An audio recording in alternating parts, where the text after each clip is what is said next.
Robert Bourgi est chargé de préparer l'opinion à la chute de Ouattara. Mais ils veulent une chute de Ouattara en faveur de quelqu'un qu'ils ont préparé. Mais qui ont-ils préparé? Ils n'ont que 2 cartes à main pour la France-Afrique. 2. Ils ont 2 cartes à main pour faire un coup d'état néocolonialiste en Côte d'Ivoire. La première carte qu'ils ont en main, et ils la montrent de plus en plus, c'est Tidiane Thiam, qui est de facto déjà en alliance politique avec le RHDP et qui se présente comme le meilleur garant après Ouattara des intérêts de la France-Afrique. Tidiane Thiam, le chef de la Thiamérie, c'est-à-dire du PDCI, version néocolonisée complète. Rien à voir avec le PDCI du président Bédié, où il y avait encore la fibre du patriotisme républicain ivoirien. Le président Bédié qui a refusé de livrer le PDCI à Ouattara.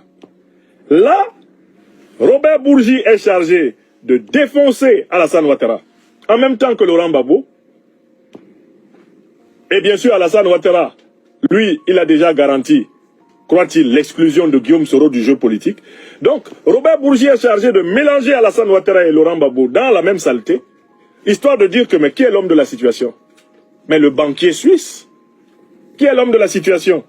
C'est un nouvel envoyé du FMI et de la Banque mondiale pour surendetter la Côte d'Ivoire jusqu'au 3e millénaire.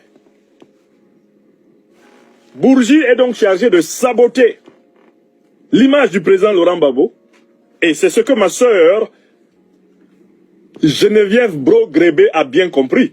Parce que si Bourgi rappelle que le président Gbagbo a donné 3 millions à Chirac, c'est histoire de dire que lui aussi il a triché. Si Bourgi dit c'est Laurent Gbagbo qui a gagné, et il ajoute selon le Conseil constitutionnel, mais qu'est-ce que ça veut dire? Nous étions tous sur la terre. Le Conseil constitutionnel a dit que le président Gbagbo a gagné. Tout le monde le sait que le Conseil constitutionnel l'a dit. Mais qu'est-ce qui s'était passé à l'époque?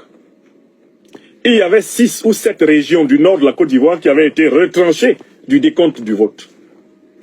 C'est à la suite de cela que le président Gbagbo a été déclaré vainqueur.